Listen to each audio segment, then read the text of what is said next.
Hola. Atención, queremos empezar. ¿Se escucha bien? Hola, bienvenidos y bienvenidas. ¿No se escucha? ¿Se escucha? ¿Sí se escucha?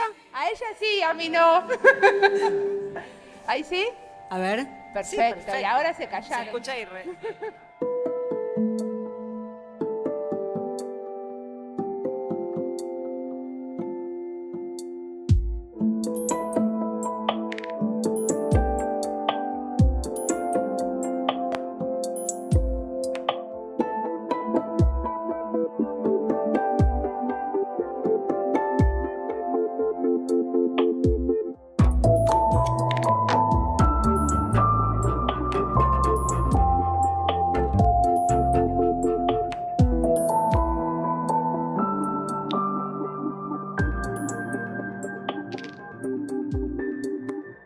Buenísimo, bienvenidos y bienvenidas a la presentación del libro Diseño y Salud. Estamos chochas. Estamos todos chochas y chochos de estar acá y de tener al fin el libro. Y bueno, este libro, como saben, es parte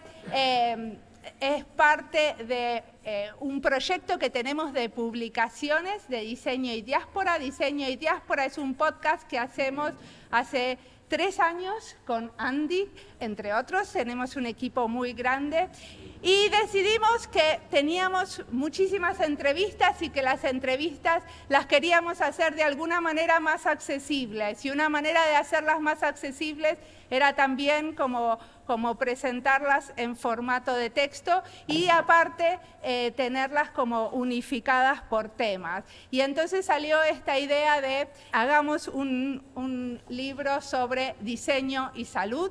Y ahí apareció Nicole Vargas, que fue la que hizo esta maravilla de diseño gráfico, y ella lo hizo como parte, ella es colombiana y lo hizo como parte de su maestría para la Universidad de Valencia, y no puede estar acá porque está en Colombia. Otra persona que fue súper importante para el libro fue Laura Barino, que está acá, que después pueden charlar con ella. Ella fue una de las editoras y con ella estuvimos transcribiendo entrevistas y pensando cómo queríamos que sea el libro y cómo nos imaginábamos que podía tener de plus esto de tener un libro y no solamente tener el podcast, que era lo que queríamos de la totalidad, ¿no? Que era lo que podía estar bien y a la vez contribuir al diseño y la salud. Entonces, una de las cosas que queríamos era esta conversación con médicos y médicas. Entonces invitamos a una médica que es la médica de mis hijos a escuchar las entrevistas y presentar el libro, ¿no? Y después también invitamos al equipo a Diego Rosenberg, que nos ayudó con la edición del texto. Y si las entrevistas están bien y están prolijas y parecidas y tiene coherencia esto, es gracias a Diego, que nos ayudó y nos peleó y nos dijo cómo se hacía un libro.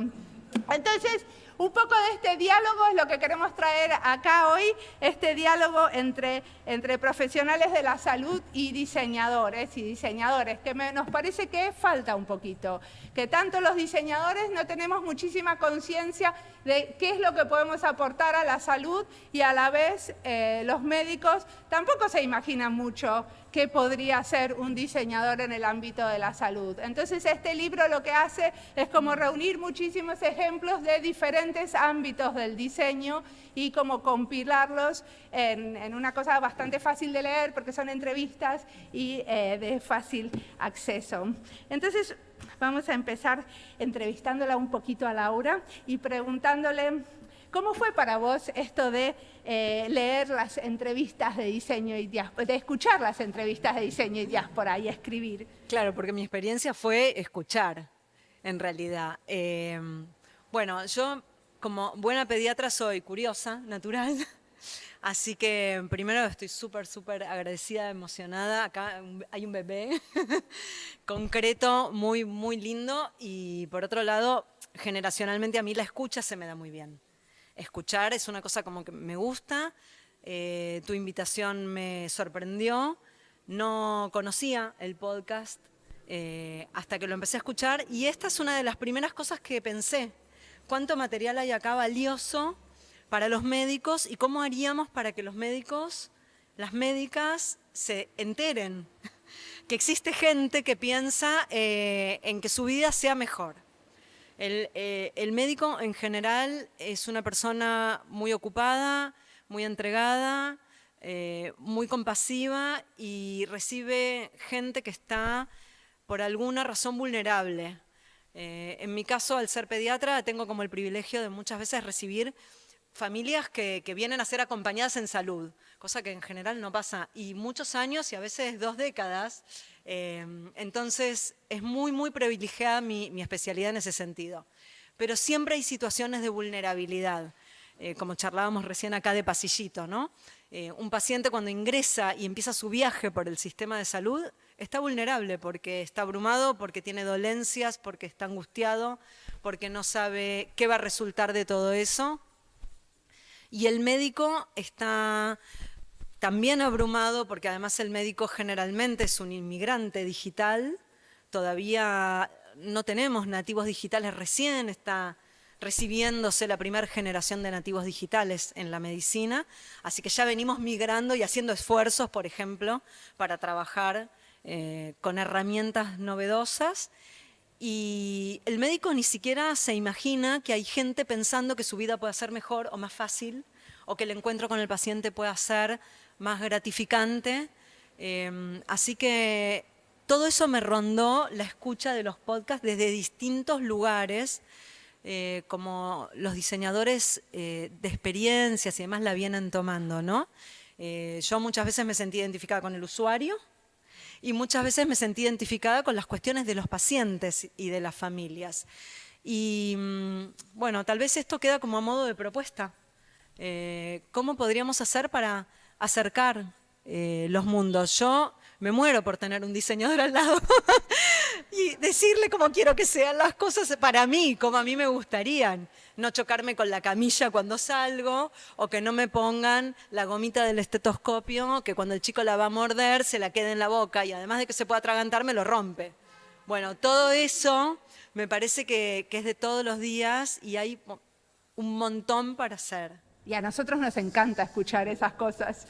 Sí, me parece que ustedes son gente, tal vez está el sesgo, ¿no? Propio de que, bueno, ya el que pasó por esta travesía de la diáspora, de la intrepidez y demás, tiene ganas de escuchar.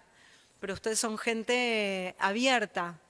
Y esto que puse yo en el prólogo es tal cual, ¿no? Que quieren ayudar. Nosotros también queremos ayudar. Lo bueno sería que podamos entre nosotros ayudarnos, porque realmente creo que los médicos necesitamos mucha ayuda, y de verdad lo digo. Sobre todo en este país, los que ejercemos en este país, estamos muy tapados por el ejercicio profesional y con muy poco resto a veces para poder pensar en otras cosas, sobre todo las creativas. Y decime una cosa, si tenés que recomendarle este libro a un colega, ¿qué le dirías? Hola, colega. A ver, acá tenemos otros médicos y médicas. Bueno, es buenísimo el concepto de la omnicanalidad, porque muchas veces el colega no tiene tiempo de leer, pero tiene tiempo de escuchar, o tiene tiempo de ver un ratito de alguna cosa en internet y se va filtrando, que creo que la idea es esa, ¿no? La de ir filtrando por goteo la idea. Sí, y aparte nosotros, bueno, una de las cosas que hicimos en este libro es, por ejemplo, dejar en cada entrevista el QR que te lleva a la entrevista del podcast. Entonces, esto de acentuar esta omnicanalidad, o sea, y también de alguna manera, como hicimos las entrevistas de podcast, vamos al libro y hacemos esta charla que la convertimos en podcast. Es como una especie de sándwich. Podcast. Bueno, ahí en ese híbrido creo que está la gracia del proyecto. y creo que ponerse atractivos para los médicos es quebrar esa barrera de lo que charlábamos por ahí. Yo iba buscando ahí médicos, pero había pocos. Pero ir quebrando la barrera del médico que se levanta y desde que se levanta hasta que se va a dormir tiene demandas de pacientes que atender y que le capturan su atención posible, ¿no? Además de sus cuestiones personales. Entonces, ir a preguntar qué necesitas o cómo te imaginas que esto pueda ser más fácil para vos es una pregunta buenísima y así yo se lo vendería al médico. Esto va a hacer que tu vida sea más fácil, por lo menos la profesional. Buenísimo. Muchísimas gracias, Laura. No, un placer y felicitaciones a todos.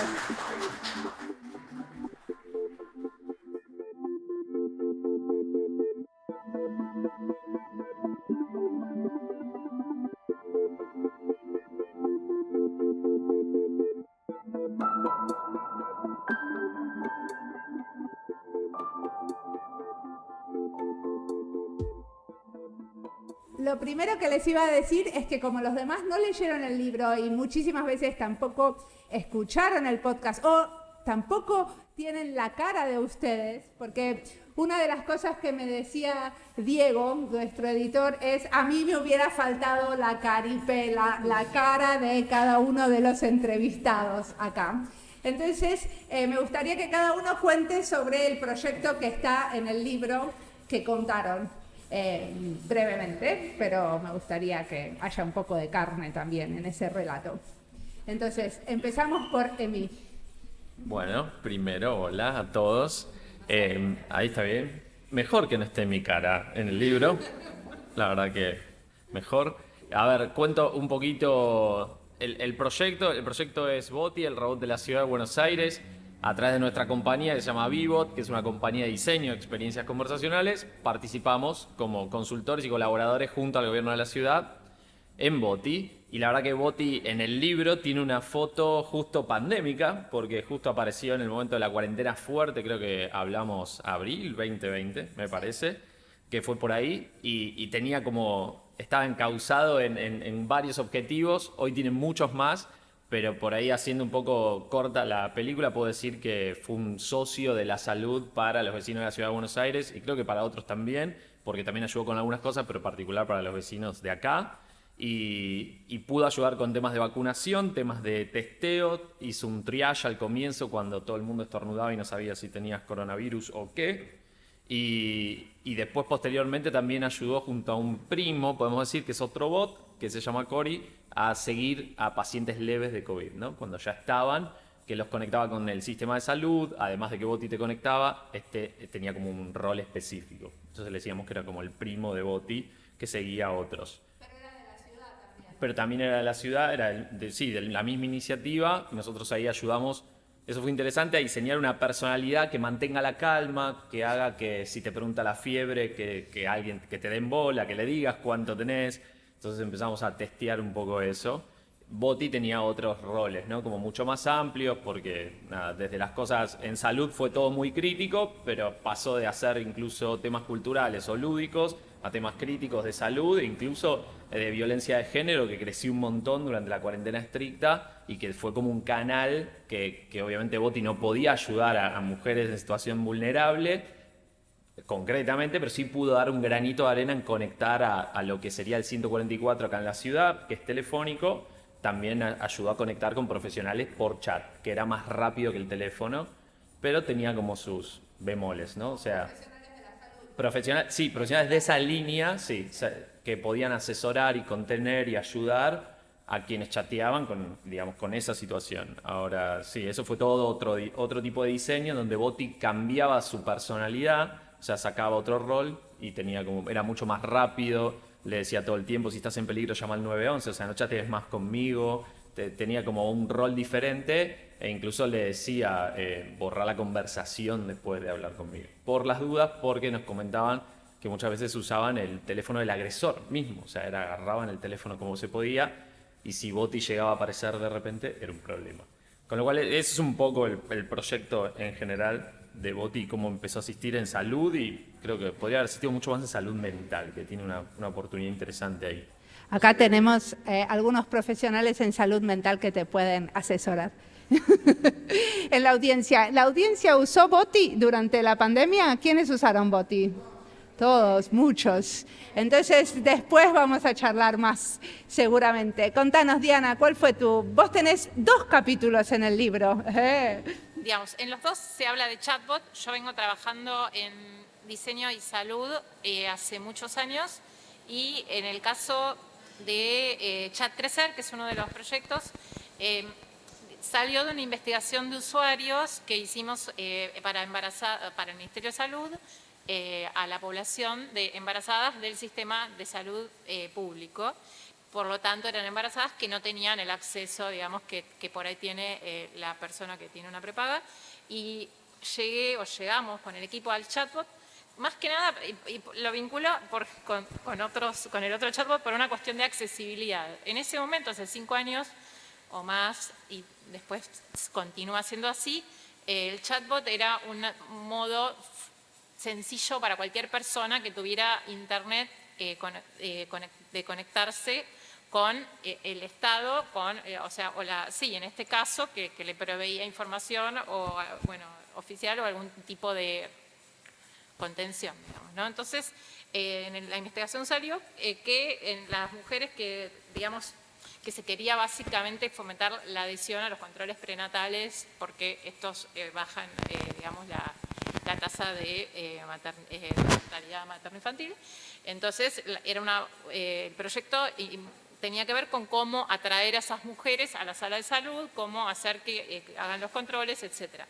Y lo que se descubrió en ese momento es que las mujeres no podían instalar una app, que era lo que quería el ministerio, tampoco podían, no tenían mail, no podían recibir un mail, ni siquiera lo tenían. Bueno, entonces fue un trabajo de campo re interesante y así yo me acerqué al chatbot en el equipo y dijimos, bueno, acá hay una cosa nueva, no tan conocida, se llama chatbot, vamos a usarlo.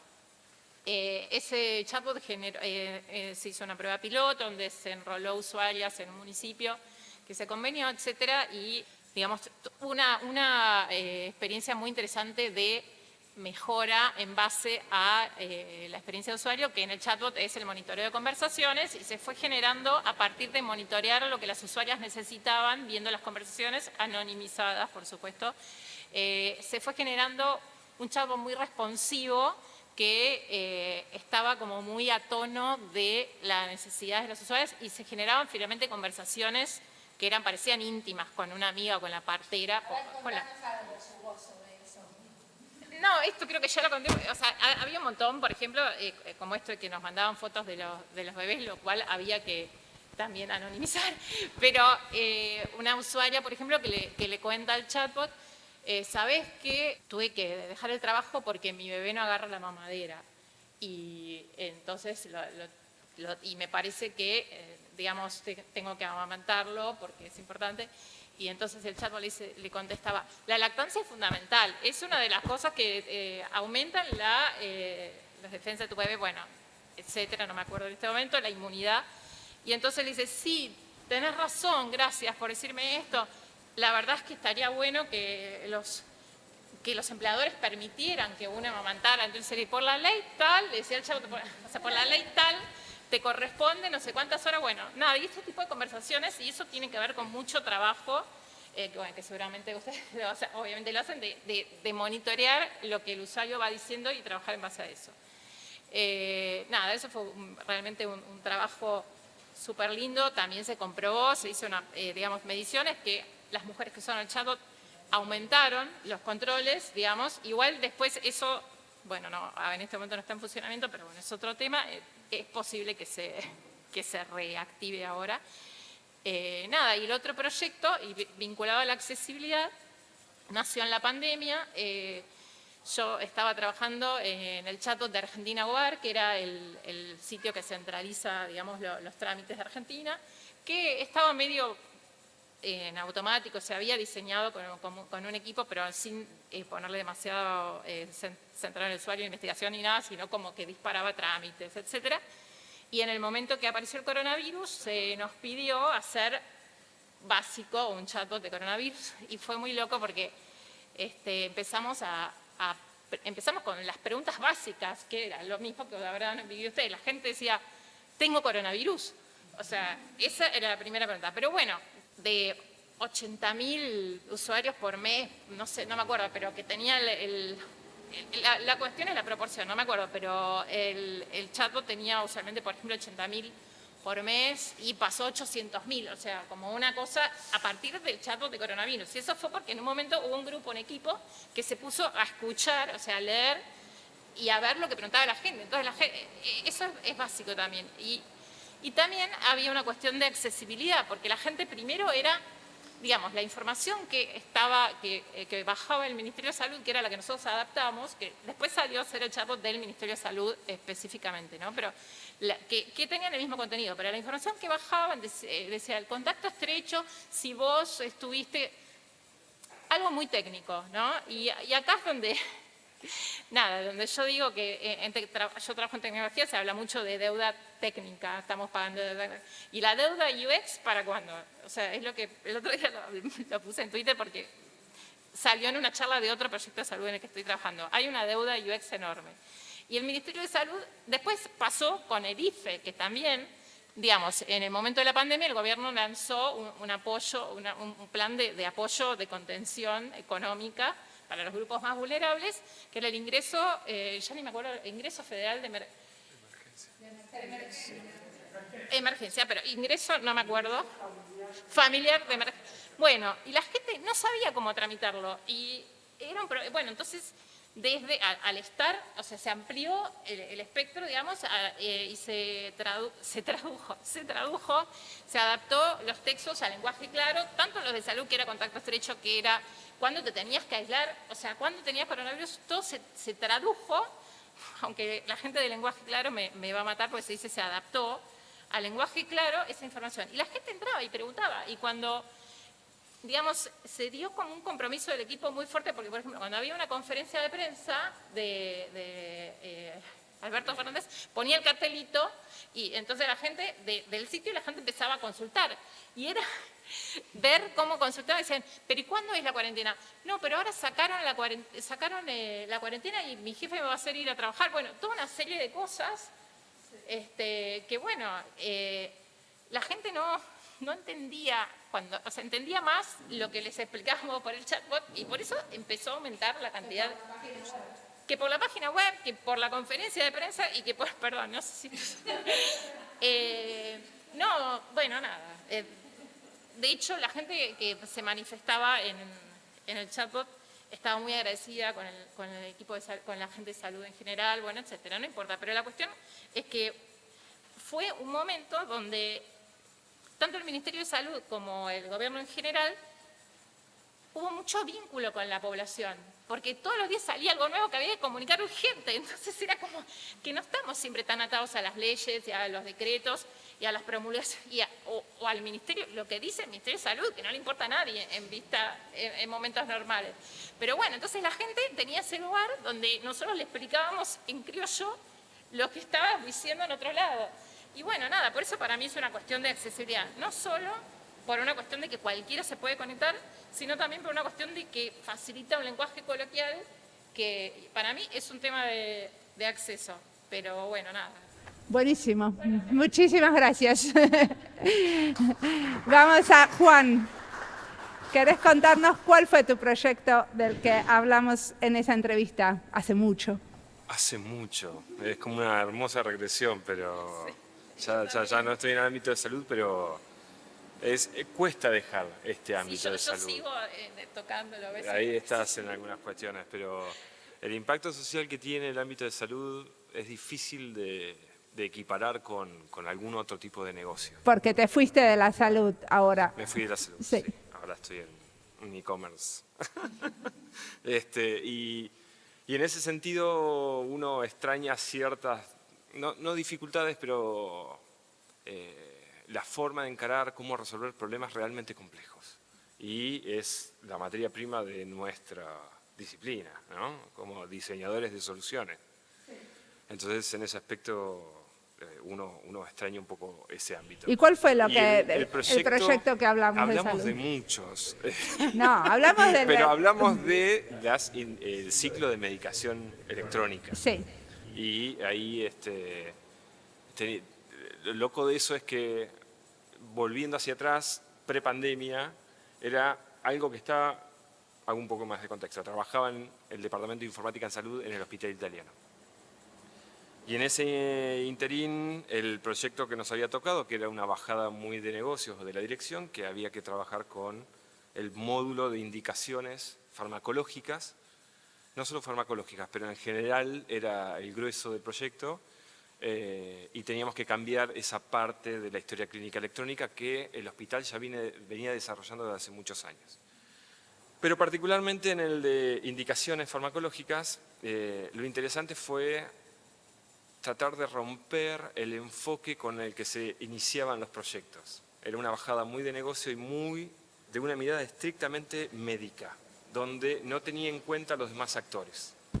Y el problema que tenía justamente la herramienta en cómo estaba desarrollada esa interfaz es que, en principio, la ley que definía el diseño de esa interfaz tenía que ver con la logística de farmacia. Entonces, la interfaz de la historia clínica tenía determinado un día que empezaba a las 16 y terminaba a las 15:59 del otro día. Por lo tanto, tenías medio día para trabajar e indicar y después tenías que dar vuelta al otro día para hacer las otras indicaciones. ¿Por qué esa era la logística? Porque en ese horario es donde se cerraban las indicaciones para que farmacia pudiese validar, y además los carros que llevaban toda la medicación fuera de la farmacia central, que recibía todos los medicamentos del hospital, hacia las terapias o algunos pisos donde no tenían una farmacia propia. Complejísimo, porque son muchas capas en donde se pisaban unas a otras y había que encontrar un punto en donde esas líneas no se cruzaran, no se estropearan, pero sí que se adaptaran a cada actor, a cada contexto y a cada tarea vinculada a la medicación. Y el ciclo de indicaciones también es complejo, porque está determinado por un horario donde comienza con el médico indicando muy temprano que hizo su ronda con todos los pacientes internados, pero eso también determina el plan de trabajo que van a tener los enfermeros, enfermeras durante todo el día, y es el trabajo que van a tener los farmacéuticos. Entonces había una lucha de horarios, de infinidad de cuestiones. Entonces fue también un análisis para jerarquizar la información, entender cuáles eran los patrones más comunes e identificar, ok, la indicación más común, ¿cuál es? ¿Qué es lo que necesitas? ¿Vas a diluir siempre esta dosis? Si vas a diluir esa dosis, ¿necesitas otro químico más para diluirlo? ¿Tiene que conjugarse? Y el otro problema que hay son las interacciones droga-droga. Uno iba avanzando y cada media hora me presentaban una dificultad mucho mayor que podía destruir cualquier idea que tengamos previa. Entonces fue un ejercicio muy gratificante, pero agotador. Pero lo interesante fue que pudimos testear y nos dieron tiempo como para que nosotros pensemos diferentes prototipos y fuésemos a diferentes espacios con real. Bueno, a diferencia... Eso está implementado hace tiempo y el feedback que teníamos muchas veces en los pisos era glorioso, porque piensen esto, cuando ustedes van a sus médicos, ¿cuánto tarda una persona en escribir la receta? Un médico, una médica. ¿Minuto? 20 segundos, te diría, 15 segundos, tal vez el del minuto hasta capaz que lo podés leer. Pero el médico, sea de internación por ahí o parte de la población que teníamos médicos, también hacía consultorio. Por lo tanto, está acostumbrado a una indicación. Entonces, ¿cómo convences a una persona de hacer una receta en 20 segundos a sentarte en una computadora y tardar 10 minutos para hacer una indicación? Con la interfaz que tenías en ese momento. Así que cuando terminamos de hacer eso, se implementó, hicimos una reducción enorme de ese tiempo, tardabas menos de 3 minutos en hacer la indicación, pero te ayudaba no solo a hacer la indicación, sino que a planificar ese tratamiento.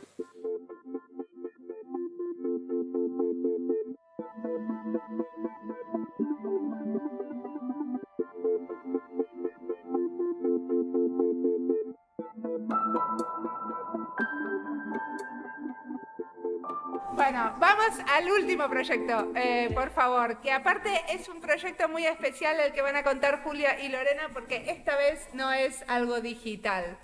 Vamos al mundo analógico. Dale, Juli. Bueno, nada, después de escuchar estas experiencias tan interesantes y que cobraron sentido con todo lo que vino después, ¿no? Nosotras trabajamos hace años, en realidad, en proyectos desde la facultad. Somos docentes de diseño gráfico, pero de formación diseñadora industrial, con lo cual unimos varios campos. Venimos trabajando en proyectos complejos de identidad para hospitales públicos, entre otras organizaciones. Hemos trabajado con los hospitales del ámbito de la Ciudad de Buenos Aires, con la Sardá, estuvimos trabajando 2 años, con el Muñiz, que se lograron implementar algunas cuestiones, y con el Hospital Odontológico de la Facultad de la UBA, digamos, de la Facultad de Odontología, pudimos avanzar un poco más en la experiencia y generar un proyecto ejecutivo que terminó implementándose. Quizás por eso es la que terminó en el libro. Y donde en ese proyecto pudo cristalizarse parte de las búsquedas que veníamos teniendo hace años en relación a la dignidad del paciente, ¿no? La consigna en sí del trabajo práctico consiste en sistemas de identidad visual complejos que incluyen una de sus variantes, o una de sus variables, mejor dicho, que iba año a año cambiando en la importancia o el peso dentro del proyecto general según las características de cada hospital, que era la señalética y la ambientación en el edificio físico, ¿no? Y lo que pasaba era que en ese hospital la gente se perdía. Sí, en general en todos los hospitales, sí. Bueno, la verdad es que veníamos teniendo un acervo de relevamientos y de experiencias, estas cuestiones de dignidad del paciente, a veces más exploradas en Europa, pero después todas las realidades concretas de los edificios decimonónicos directamente, ¿no?, de la ciudad, que responden a otros momentos. Y bueno, el de odontología no era la excepción porque era un edificio más moderno, pero bueno, la escala de todo lo que va sucediendo en ese edificio escapa por completo la planificación inicial que tuvo. Y teníamos una población de docentes, estudiantes, pero de estudiantes que desde el primer año hacen prácticas con pacientes. Entonces, bueno, fue un proceso, digamos, yo creo que nuestra experiencia tiene 2 patas. La que tiene que ver con lo formativo, porque de alguna forma vinculamos a los estudiantes de diseño de entrada con este tipo de proyectos, como para que lo conciban como dentro de la órbita de lo que ellos pueden hacer profesionalmente. Y la otra pata de meternos en algo que es completamente necesario y que está muy postergado, que es la intervención del diseño en la gestión de la salud, ¿no? Así que bueno, en esa encrucijada fueron pasando cosas muy buenas.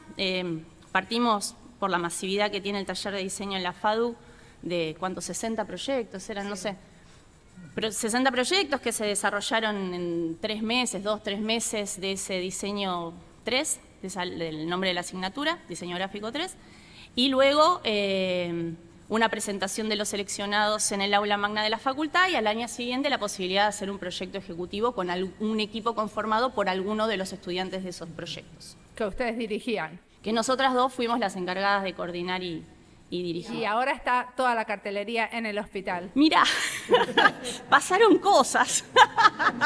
Pero sí, la verdad es que, digamos, nuestra intervención llegó hasta la confección de los pliegos para la licitación pública. Después, bueno, las gestiones, así como el hecho de que fuera un hospital universitario permitió que existieran los fondos para implementar cosas que quizás en los anteriores hospitales no habíamos podido, luego también aparecen otro tipo de dificultades que hacen que, bueno, uno suelte en un momento el proyecto y no se pueda como seguir en las instancias más de ejecución material. Pero sí, está implementado. Y bueno, pasan cosas que están ahí un poco reseñadas en la entrevista, porque bueno, es toda esta cuestión de interacciones en todos los sentidos que se dan, donde el diseñador no inventa la pólvora, pero empieza a ver problemáticas, y empieza a abrir puertas, y empieza a habilitar voces, y empieza a resolver problemas, y a la vez los diseñadores aprendemos esto de la empatía, que no es fácil, y a no prejuzgar, y a tratar de ser lo más científicos posibles en el trabajo etnográfico. Entonces, bueno, creo que es una experiencia muy, muy virtuosa. El hospital en sí tenía muchas situaciones de falsas circulaciones, y bueno, los que la ligaban ahí eran los de seguridad y las enfermeras, que se las pasaban rebotando gente, ¿no? Que creo que es lo que pasa muchas veces en todos los hospitales. Los estudiantes de los últimos años llevaban su propia agenda a través de WhatsApp, así que ahí hay un booty en camino para el hospital. Se puenteaba todo, bueno, era un grado de informalidad importante. No sé si llegamos a todo, pero llegamos a una parte importante, porque la principal traba era que la primer consulta no estaba señalizada, como algo comentamos en el libro, y eso logramos sanearlo un poco, ¿no? Quedaron cosas para hacer, había guardias de odontopediatría, un montón de situaciones que, hablando de la dignidad del paciente, la angustia, el llegar con dolores de boca, ¿no? Son situaciones que todavía da para trabajar mucho más. Pero bueno, fue un recorrido muy interesante. Buenísimo. Y ahora quiero hacerles una pregunta como más general. ¿Qué les parece que, o sea, todo el tiempo nosotros, los diseñadores y diseñadoras, tenemos la sensación de que tenemos mucho para ayudar al ámbito de la salud, pero sin embargo no se dan cuenta y no nos llaman? ¿Qué tendríamos que hacer para darle un poquito más de visibilidad al trabajo del diseño, a la contribución del diseño en la salud? No, como decía Julia, nosotros como docentes tratamos de plantear problemáticas que tengan que ver con eso, como para sembrar la semilla y que por lo menos haya como más profesionales, más futuros profesionales que estén como interesados en estos temas. Y la verdad que el resultado es súper bueno.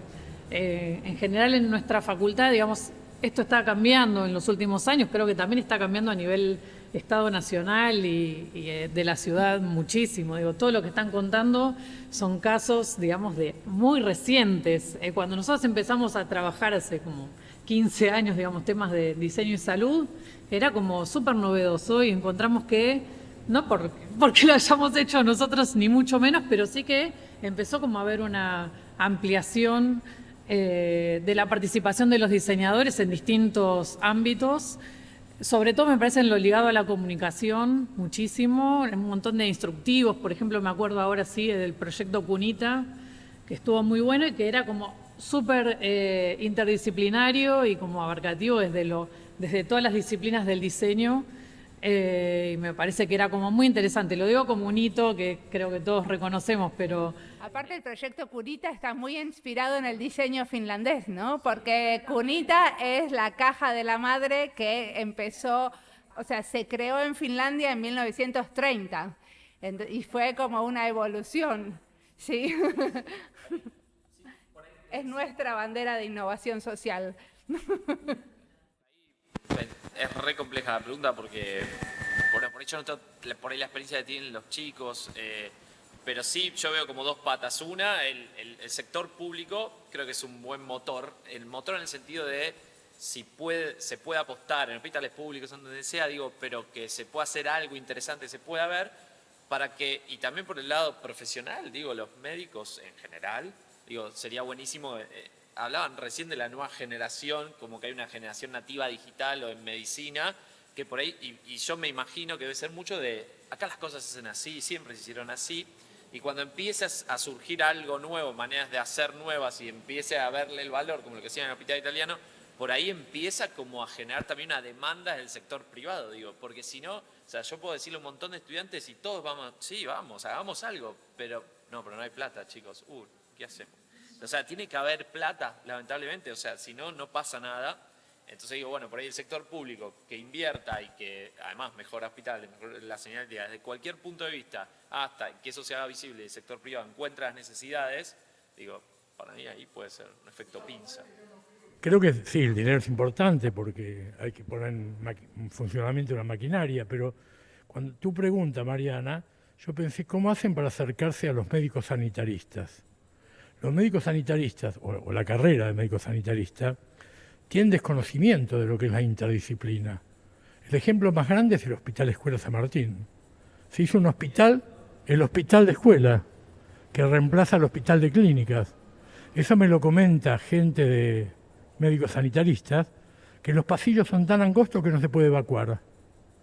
No tiene ángulos de protección para la suciedad.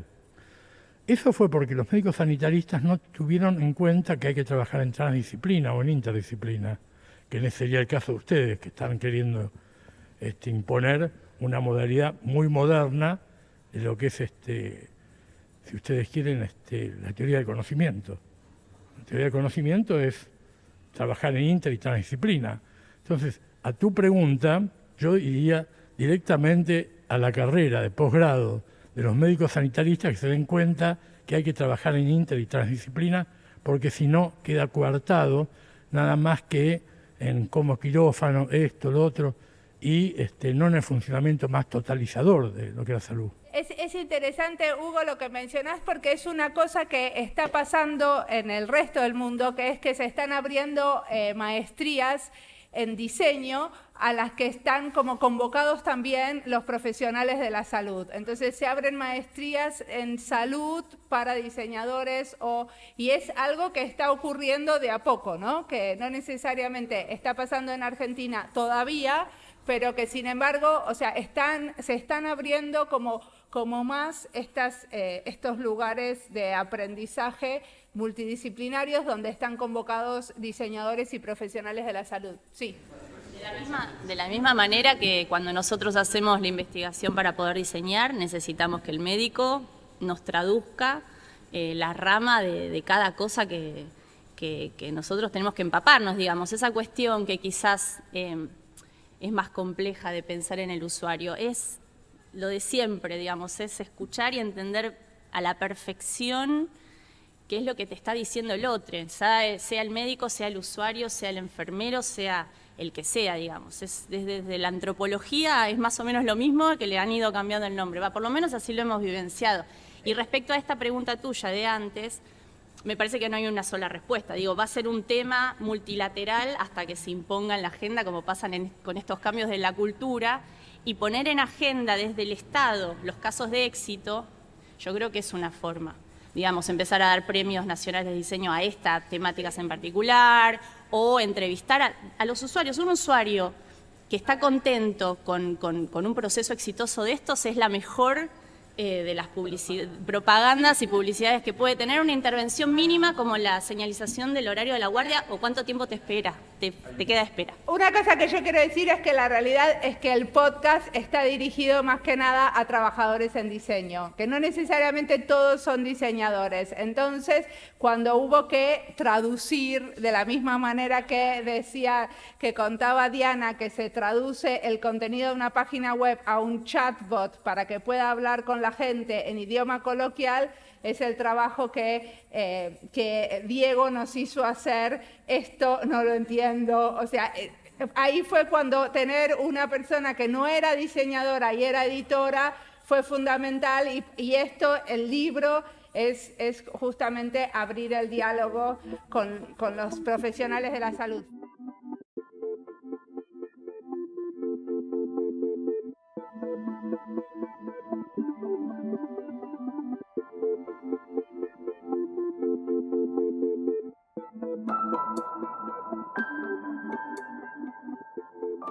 La gran dificultad que tiene el mundo de salud es lo corporativo. Todos los ámbitos que tienen que hacer una transformación digital obviamente tienen una resistencia al cambio natural, porque no todos se están acostumbrando, le estás cambiando el eje de la herramienta donde estás trabajando. Pasar del papel a una interfaz es un cambio muy difícil, sobre todo si no hay algo naturalizado y sobre todo si la herramienta que te dan digital no está diseñada para vos. No tomaron en cuenta qué necesidades tenés, por lo tanto, esa plantilla que hablábamos hace un rato, que tenía una estructura tremenda, te la llevan a una pantalla y vos con el mouse tenés que ir buscando entre millones de cosas. Entonces, naturalmente hay una resistencia. Pero también hay otra resistencia cultural que tiene que ver con poderes, tiene que ver con cambiar de quién es la historia clínica. ¿Es del médico o es del paciente? Entonces, en ese sentido, uno está empoderando al paciente a obtener mucho más fácil la información que se considera, y siguen esas discusiones de quién es, qué le muestro que no, la lista blanca, la lista negra, qué comentario puedo hacer, qué no dentro de la historia clínica. Entonces, es una dificultad. Pero no solo está eso, sino que corporativamente, cuando uno empieza a investigar dentro de salud, entiende que el modelo hegemónico es dañino para el mismo proceso de salud, porque afecta al profesional, a todos los profesionales asistenciales. El nivel de explotación que tienen los profesionales, sobre todo cuando están aprendiendo, los destrozan. Y en realidad es un modelo de entrenamiento, de lavado de cerebro, en donde lo que incorporás es cómo trabajo. Pasás a ser un residente, un R1, porque ni siquiera tiene nombre, es un R1 al que lo programan, te voy a matar, vas a tener un año en que te voy a destrozar. El segundo año esa persona que se quejó como R1 va a tratar de misma forma al R1 cuando es un R2 y va a tener un R3 y un R4 que los va a estar maltratando también. Y cuando llego como médico, estoy construyendo algo muy fuerte, pero ese modelo educacional se traslada al proceso de poderes dentro de la estructura de un hospital. Entonces, cuando entra un diseñador blandito, un investigador, un D1, es muy difícil que dejen crecer en una organización una persona que obtenga una posición en la toma de decisiones críticas que pueda haber a nivel negocio, y eso es lo que impide el mejoramiento de los procesos. Y otra cosa natural que puede suceder es que son tan complejos los problemas que existen en salud que lo que está resuelto no me lo toques. Sí, está así, no me lo toques, porque que gana no se cambia. Exactamente, anda bien el shit y no me lo toques. Está buenísima la discusión, pero quiero darle la posibilidad a tener la última pregunta a Diego, que tenía una última pregunta preparada, pero necesito que te acerques al micrófono. No, un placer para mí. Digo, no solo porque trabajo de esto y trabajo de lo que me gusta, así que fantástico. Pero viene muy, digo, no es una última pregunta descolgada, sino que tiene que ver absolutamente con el devenir de la conversación. Aclaro que vengo del mundo de la comunicación y estoy, digo, bastante empapado de lo que es la transmedia, que se llama, ¿no? Un sándwich, que es lo que hacen con podcast, libros, nuevas tecnologías, ¿no? Transmedia es esto en mi jerga, que vos traducís como sándwich, ¿no? Esta aclaración la hago para que no me tilden de dinosaurio por lo que voy a preguntar, porque yo tengo una mirada un tanto, trabajo y acepto y me incorporo a las tecnologías, pero desde una mirada crítica. Y hay un concepto que cruza todo el libro, que es esto de el diseño centrado en las personas, ¿no? Y entonces yo me pregunté mucho si el boti, ¿no? o el chatbot, ¿no? en realidad es una herramienta de diseño centrado en las personas en un contexto de una enfermedad como el COVID, sumamente angustiante, llena de incertidumbres, donde generó una situación inédita para toda la población y lo que todas las personas en todo el mundo, algo inédito, lo que necesitaban era contención. Era alguien que lo pueda, abrazar no, porque no nos podíamos abrazar, pero por lo menos responder exactamente lo que queríamos escuchar, con las modulaciones que queríamos escuchar, poder preguntarle las veces que necesitábamos preguntarle, y en realidad lo que hay es una máquina, ¿no? Y una máquina con una serie de respuestas estándar. La duda que me surgió, si realmente es una solución pensada en persona, una solución, ¿no? centrada en las personas, un diseño centrado en las personas, y me lo reforzó un poquito algo que dijo Daniela, cuando contó la experiencia de la señora que tenía que ir a trabajar y qué hacía con la mamadera, porque digo, si vos le hiciste creer, digo, ¿no? Con tu mejor intención y buena voluntad, que esa máquina era una persona y podía darte esa respuesta, en realidad le pifiamos en la solución. Digo, a lo mejor, no estoy desmereciendo el trabajo, sino le hiciste creer a alguien, ¿no? Que algo era una persona que podía contenerlo y en realidad tenía que ir a buscar la solución a otro lugar. Nunca vamos a tratar de hacer un bot que te venda gato por liebre, por decirlo así. Es decir, que te diga, yo soy una persona, porque eso se cae en 3 segundos. Ahora, eso no quita que sea una máquina, y por eso te digo, bueno, yo por lo menos hice una compañía para eso, no quita que vos puedas construir un personaje, que ese personaje se pueda conectar con vos emocionalmente, y que eso genere algo positivo. Por eso digo que en salud mental este tipo de interfaces tiene una ventaja increíble, no reemplaza al terapeuta, lo complementa, lo asiste, vemos, ¿no? Pero en la persona, y ahí se han creado empresas, yo conozco un psicólogo infantil que está haciendo una tesis de doctorado sobre esto y trabaja en una empresa india de salud mental, que ahora la van a lanzar en español, creo, no sé cuándo, pero que tiene mucho éxito de la solución que brinda, y es un bot. El tema es que realmente podés conectar con el que está... La gente entiende que es un robot. Lo que pasa es que cuando piensa en eso, piensa que es alguien, pero sabe que es algo. Si vos no le vendés, digamos, lo inverso, le haces creer algo que no es, se cae en un minuto y ahí se genera una frustración. Nosotros trabajamos con la verosimilitud. Así como ves una película y llorás, no uses botillones, espero, pero digo, en el sentido de que te puedo también emocionar. O sea, te puedo sacar un guiño. En Boti en particular me acuerdo la gente pregunta mucho, ¿está el resultado de mi test? Y claro, ¿lo querés saber? Ya, lo querés saber.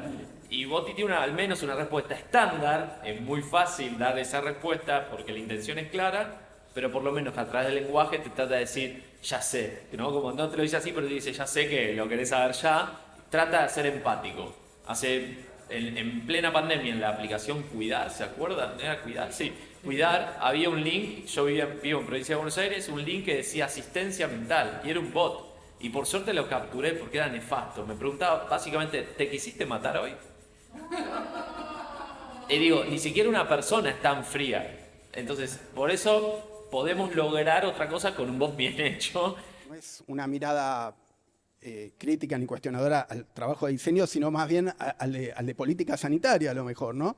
Que fue una de las cosas que demostró la pandemia, particularmente en la Argentina, es que más allá de las miradas por ahí que podemos tener de nuestros guetos o de nuestros círculos, es la enorme brecha digital que sigue existiendo. Entonces, implementar una solución que te exige estar conectado, que te exige tener buena conectividad, dispositivos, ¿no? Y depositarla, ¿no? En una herramienta de este tipo, si vuelvo al inicio, una solución pensada en las personas. Bueno, nada, vuelvo a lo del pensamiento complejo, cruzando este tema, ¿no? Del diseño centrado en el paciente, en las personas, las políticas públicas, los paradigmas. Quizás no es agarrársela con la herramienta, sino pensarlo en la orquesta de soluciones que nosotros tenemos que implementar, qué función va a ocupar cada una. Yo no puedo reemplazar la atención humana de un médico en el momento de angustia y con la respuesta situada en la persona y en el problema por un boot, pero con un boot puedo acceder a una Big Data y a una primera emergencia que es valiosa también, digamos, ¿no? Entonces, de nuevo, es un mundo muy complejo, que va muy rápido. Yo ahora vengo de cerrar el año escolar de mis chicos en la escuela pública, perdón la intromisión de temas, pero nos cambian en diciembre el proyecto educativo y también con un montón de quimeras y de nuevo con estas ideas del docente facilitador y no docente, y es lo mismo que con el médico. Es lo mismo. Es la misma discusión. ¿Para qué usamos cada herramienta? Es eso. Y otra cosa que hace, a mi entender, bastante revolucionario el tema del diseño participativo es que le das voz a los que nunca la tuvieron. Y ahí hay un tema donde los médicos también se ven beneficiados, porque, qué sé yo, uno de los estudios que nosotros siempre traemos es los casos de violencia en las guardias de Londres, y en relación a todo ese proceso, cómo se redujeron y cómo inmediatamente los médicos pasaron a ser partidarios de esos diseños participativos, de esa mirada centrada en el paciente. Porque, bueno, y nosotros, bueno, tenemos este paradigma, ¿no? de las TICs, pero hay que ver de nuevo en qué situación, en qué contexto. Nosotros tenemos los hospitales que tenemos y tenemos que pensar las soluciones ajustadas a esos problemas. Buenísimo, muchísimas gracias.